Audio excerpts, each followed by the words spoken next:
సొలొమోను చెప్పిన సామెతలు. జ్ఞానము గల కుమారుడు తండ్రిని సంతోషపరుస్తాడు, బుద్ధిలేని కుమారుడు తన తల్లికి దుఃఖం పుట్టిస్తాడు. జ్ఞానము, నీతి ఈ రెండూ యువకులకు అవసరమైన లక్షణాలు. జ్ఞానము గల వ్యక్తి నీతిని అనుసరిస్తాడు, నీతిమంతుడు జ్ఞానమందు ఎదుగుతాడు. జ్ఞానము గల కుమారులు తల్లిదండ్రులను సంతోషపరుస్తారు. తమ సంతానం జ్ఞానహీనులైతే తల్లిదండ్రులకు ఎంతో దుఃఖం. 5వ వచనం, వేసవికాలమున కూర్చుకునేవాడు బుద్ధిగల కుమారుడు, కోతకాలమందు నిద్రించే కుమారుడు సిగ్గుపరిచేవాడు. దేవుడిచ్చిన అవకాశాలను సద్వినియోగపరుచుకోవాలి. 8వ వచనం, జ్ఞానచిత్తుడు ఉపదేశాన్ని అంగీకరిస్తాడు, పనికిమాలిన వదరుబోతు నశిస్తాడు. అనగా మంచి కుమారుడు విధేయుడు. 14వ వచనం, జ్ఞానులు జ్ఞానము సమకూర్చుకుంటారు, మూఢుల నోరు అప్పుడే నాశనం చేస్తుంది. 13, 21 వచనాలు, వివేకుని పెదవుల యందు జ్ఞానము కనపడుతుంది, బుద్ధిహీనుని వీపునకు బెత్తమే తగినది. నీతిమంతుని పెదవులు అనేకులకు ఉపదేశిస్తాయి, బుద్ధి లేకపోవడం చేత మూఢులు చనిపోతారు. 31వ వచనం, నీతిమంతుని నోరు జ్ఞానోపదేశములు పలుకుతుంది, మూర్ఖపు మాటలు పలికే నాలుక పెరికివేయబడుతుంది. అంతేకాదు, బుద్ధిమంతుడైన కుమారుడు ఎప్పుడు మాట్లాడాలో ఎప్పుడు మౌనంగా ఉండాలో ఎరిగినవాడు. 19వ వచనం, విస్తారమైన మాటలలో దోషముండక మానదు, తన పెదవులను మూసుకునేవాడు బుద్ధిమంతుడు. పాపముతో చెర్లాటలాడకూడదు. 23వ వచనం, చెడు పనులు చేయటం బుద్ధిహీనునికి ఆటగా ఉన్నది, వివేకికి జ్ఞాన పరిశ్రమ చేయటం అలాంటిదే. బుద్ధిమంతుడు సర్వకాల సర్వావస్థల్లో దేవునికి విధేయుడు. నీతిమంతుడైన యువకుడు దేవుని కాపుదలలో భద్రంగా ఉంటాడు, అతని అక్కరలన్నీ తీరుతాయి. 2, 3 వచనాలు, భక్తిహీనుల ధనము వారికి లాభకరము కాదు, నీతి మరణము నుండి రక్షిస్తుంది. యెహోవా నీతిమంతుణ్ణి ఆకలిగొననీయడు, భక్తిహీనుని ఆశను భంగం చేస్తాడు. 24, 25 వచనాలు, భక్తిహీనుడు దేనికి భయపడతాడో అదే వాని మీదికి వస్తుంది, నీతిమంతులు ఆశించేది వారికి దొరుకుతుంది. సుడిగాలి వీచగా భక్తిహీనుడు నిలవడు, నీతిమంతుడు నిత్యము నిలిచే కట్టడము వలె ఉన్నాడు. మరో మాట, దేవుడు అతణ్ణి జీవమందు మరణమందు కూడా ఆశీర్వదిస్తాడు. 6, 7 వచనాలు, నీతిమంతుని తలమీదికి ఆశీర్వాదాలు వస్తాయి, బలాత్కారము భక్తిహీనుడి నోరు మూసివేస్తుంది. నీతిమంతుణ్ణి జ్ఞాపకం చేసుకోవడం ఆశీర్వాదకరం, భక్తిహీనుల పేరు అసహ్యం పుట్టిస్తుంది. ఇలాంటి బుద్ధిమంతుని మాటలు జీవం పుట్టిస్తాయి. 11వ వచనం, నీతిమంతుని నోరు జీవపు ఊట, భక్తిహీనుల నోరు బలాత్కారాన్ని మరుగుపరుస్తుంది. 20, 21 వచనాలు, నీతిమంతుని నాలుక ప్రశస్తమైన వెండి వంటిది, భక్తిహీనుల ఆలోచన పనికి మాలినది. నీతిమంతుని పెదవులు అనేకులకు ఉపదేశిస్తాయి. 31, 32 వచనాలు, నీతిమంతులు జ్ఞానోపదేశం చేస్తారు, వారి పెదవులు ఉపయుక్తమైన సంగతులు పలుకుతాయి. 16వ వచనం, నీతిమంతుని కష్టార్జితం జీవదాయకం, భక్తిహీనునికి వచ్చే రాబడి పాపం పుట్టిస్తుంది. నీతిపరుడి పనిని దేవుడు ఆశీర్వదిస్తాడు, పని సఫలమవుతుంది, అభివృద్ధి చెందుతుంది. 30వ వచనం, నీతిమంతుడు ఎన్నడూనూ కదిలించబడడు, భక్తిహీనులు దేశములో నివసింపరు. నీతిమంతుల భవిష్యత్తు క్షేమకరం, ఆనందమయం. 28వ వచనం, నీతిమంతుల ఆశ సంతోషం పుట్టిస్తుంది, భక్తిహీనుల ఆశ భంగమైపోతుంది. సోదరుడా, సోదరి, నీవు నీతిమంతుడివైతే, జ్ఞానివైతే, నీ నోటి మాటల్లో నీ నీతి జ్ఞానము ఉట్టిపడతాయి. అంతేకాదు, నీ క్రియలలో నీ నీతి జ్ఞానములు తేటగా కనిపిస్తాయి. నీతిమంతుని మాటలు ఆశీర్వాదకరమైనవి, అతని మాటలలో జీవపు ఊట ఉబికి వస్తుంది. నీతిమంతుడు జ్ఞానాన్ని సేకరించుకుంటాడు, అమూల్యమైన మాటలు పలుకుతాడు, ఉపదేశిస్తాడు. జ్ఞానోపదేశం అతని నోటి నుండి వెలువడుతుంది. సోదరీ సోదరులారా, నాలుక విషయమై దేవుడు ఎన్నో విధాలుగా మనకు హెచ్చరికలు చేస్తున్నాడు. కొలస్సీ పత్రిక 4వ అధ్యాయం 6వ వచనం, ప్రతి మనుష్యునికి ఏలాగు ప్రత్యుత్తరమివ్వాలో అది మీరు తెలుసుకోవటానికి మీ సంభాషణ ఉప్పు వేసినట్లు ఎల్లప్పుడూ రుచిగలదిగా కృపాసహితముగా ఉండనియండి. యాకోబు పత్రికలో నాలుకను గురించి ప్రస్తావిస్తూ భక్తుడు అన్నాడు, నాలుక అగ్నిలాంటిది, నాలుకను సాధు చేయడం కష్టం. దేవుడే మన నోటికి కళ్ళెం పెట్టాలి, లేకపోతే ఈ నాలుక మూలంగా సర్వశరీరం మలినమైపోతుంది. ప్రియ సోదరీ సోదరులారా, సామెతల గ్రంథం 10వ అధ్యాయం నుండి 19వ అధ్యాయం వరకు సొలొమోను స్వయంగా రచించిన సామెతలు. ఈ అధ్యాయంలో కుమారులు 2 విధాలుగా ఉన్నారు. ఒకడు బుద్ధిమంతుడు, మరొకడు బుద్ధిహీనుడు.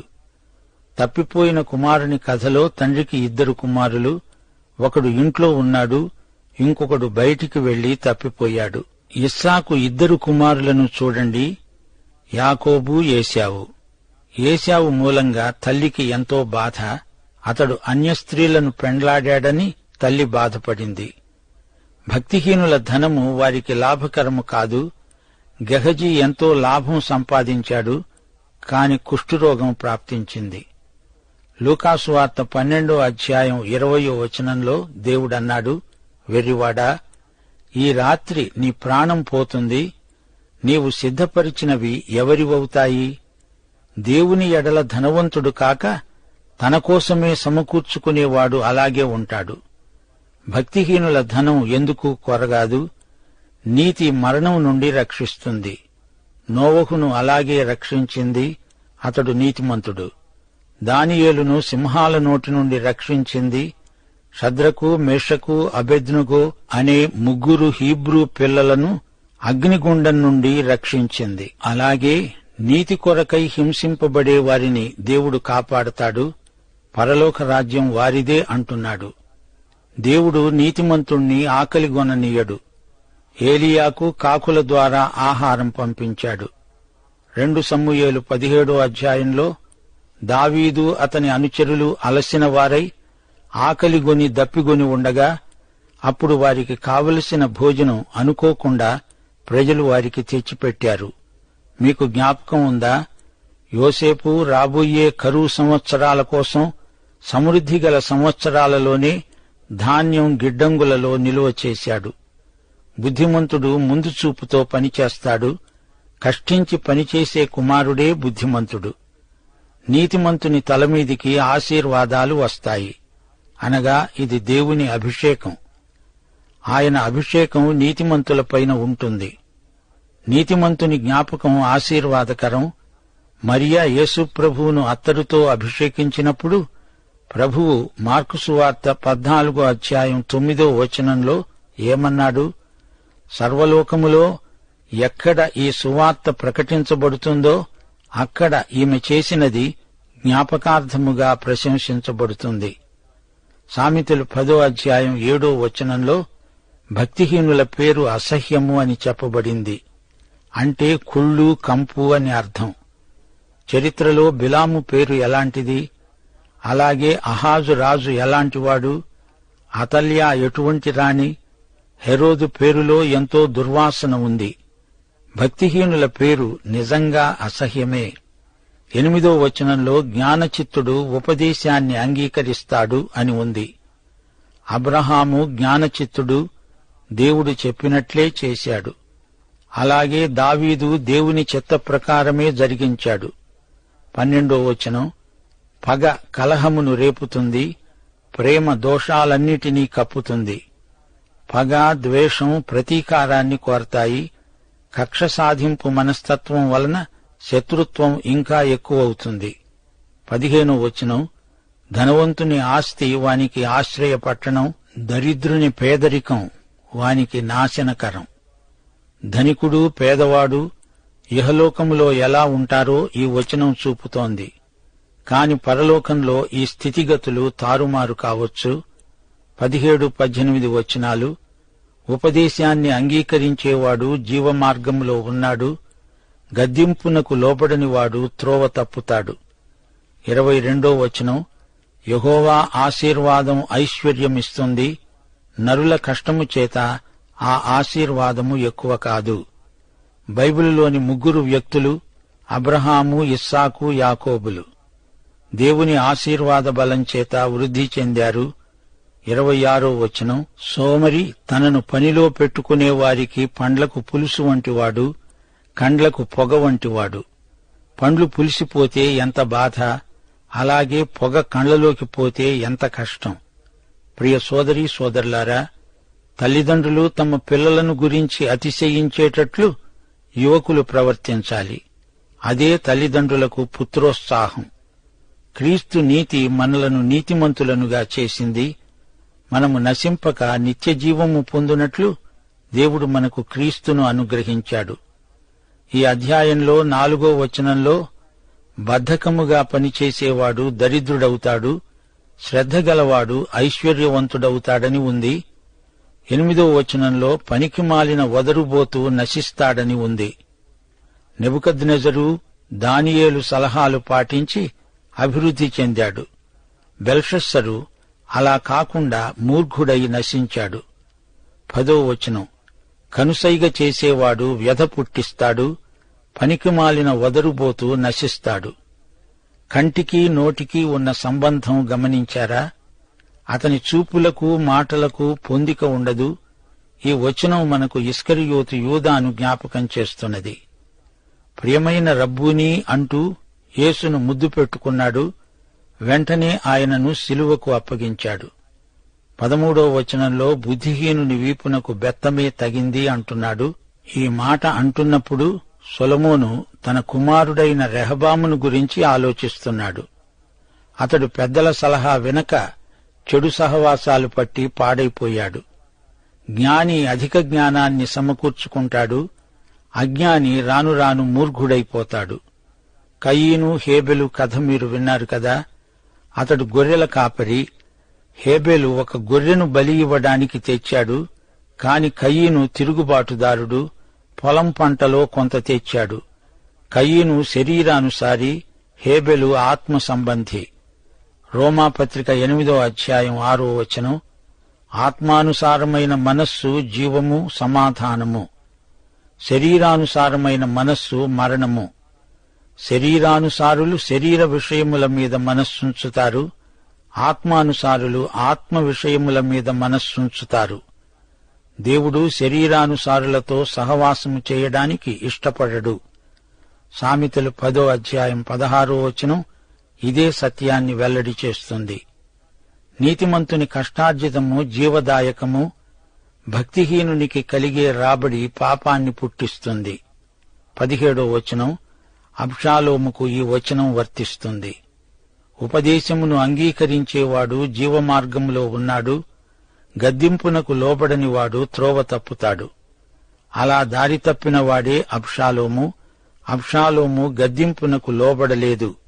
తన తండ్రికి వ్యతిరేకంగా తిరుగుబాటు చేసి రాజ్యాన్ని అపహరించడానికి కుట్ర పన్నాడు.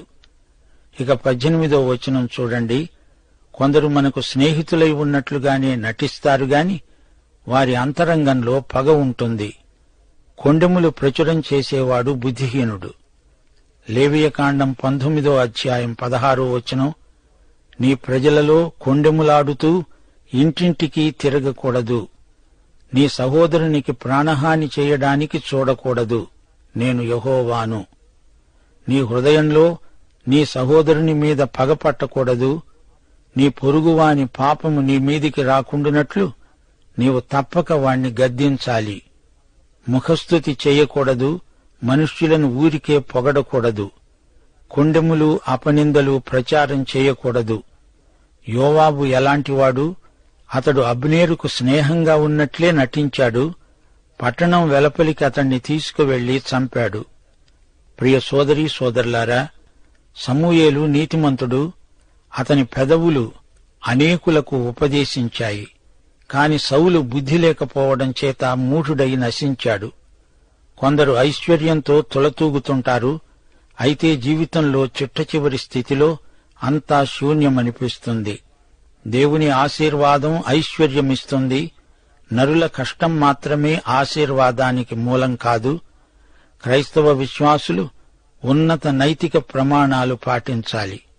అప్పుడు దేవుని ఆశీర్వాదం ఎల్లకాలం నిలిచి ఉంటుంది.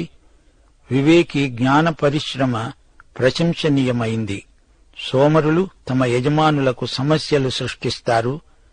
దేవుడు మనకు పరలోక విషయంలో ఆత్మ సంబంధమైన ప్రతి ఆశీర్వాదము అనుగ్రహించాడు. ఇదే కొత్త నిబంధన ఆర్థిక శాస్త్రం. నీతిమంతుడు కదిలించబడడు. ఈ సత్యాన్ని చరిత్ర చెప్పకే చెబుతోంది. భక్తిహీనులు దేశంలో నివసించరు. ఎందరో ఫరోలు వచ్చారు పోయారు. వారిని జ్ఞాపకం చేసుకోవడానికి ఎవ్వరూ ఇష్టపడరు. కాని నీతిమంతులు ఎల్లప్పుడూ మన జ్ఞాపకంలో ఉంటారు. వారిని మనము మరచిపోలేము. యేసుక్రీస్తును ప్రతిక్షణము జ్ఞాపకం చేసుకుంటున్నాము. ఆయన మన రక్షకుడు. ఆయన త్వరలో రాబోతున్నాడు. ఆయన యందు విశ్వాసమును బట్టి నీతిమంతులైన వారు ఎన్నడూ కదిలించబడరు. ప్రియ సోదరీ సోదరులారా, వింటున్నారా? ఈ అధ్యాయం మనకెన్నో సత్యాలను నేర్పింది. నైతిక జీవితంలో దేవుడు నిర్ణయించిన ప్రమాణాలు మన ఆనందానికి హేతువులు. మన మనోభావాలకు అతీతమైన నీతి క్రీస్తునందు మనకు లభించింది. సామెతల్లో ప్రతిసారి ఒక మంచి వ్యక్తిని చూపి వెంటనే ఒక చెడ్డ వ్యక్తిని కూడా రచయిత మనకు చూపుతాడు. దుష్టుడు తాత్కాలికంగా అభివృద్ధిలో ఉన్నట్లు కనిపించవచ్చుగాని అంతిమ విజయం నీతిమంతునిదే. దేవుడు ఇశ్రాయేలుకు వాగ్దానం చేసిన రాజ్యం శ్రేయో రాజ్యం. ఆ రాజ్యములో ఎవ్వరూ ఆకలిగొనరు. సామెతలు 10వ అధ్యాయం 3వ వచనం. దేవుడు నీతిమంతుణ్ణి ఆకలిగొననీయడు. ఇది దేవుని రాజ్యంలో ప్రవర్తిల్లే ఆశీర్వాదం. ద్వితీయోపదేశకాండం 24వ అధ్యాయం 17 నుండి 22వ వచనం వరకు. ఇది దేవుని రాజ్య ఆదర్శం. ఈ రాజ్యంలో న్యాయం ప్రవర్తిల్లుతుంది. విధవరాండ్రకు అన్యాయం జరగదు. బీదలకు కడుపు నిండా అన్నం దొరుకుతుంది. ధనవంతులు బీదలను వేధించరు. సర్వప్రజలు సమృద్ధిలో జీవిస్తారు. అది శ్రేయో రాజ్యం. సామెతల గ్రంథంలో ఉపదేశించబడిన ఆర్థిక సూత్రాలు అన్ని కాలాలకు వర్తిస్తాయి. ధనం ప్రజా సంక్షేమానికి వినియోగమవ్వాలి. ధనాన్ని దుర్వినియోగం చేయరాదు. దాతృత్వం గొప్ప సుగుణం. దుర్లాభాపేక్ష తగదు. ఇతరుల అక్కరలను గుర్తించాలి. ఆర్థికమైన ఇబ్బందులు అజాగ్రత్త వలన కొని తెచ్చుకోకూడదు. లంచాలు పుచ్చుకోకూడదు. బీదలకు సహాయం చెయ్యాలి. అనవసరంగా ప్రతిదానికి బాకీలు చేయకూడదు. సామెతల గ్రంథంలోని నైతిక సూత్రాలు కాలదోషం పట్టనివి. దైవాశీస్సులు. ఆమేన్.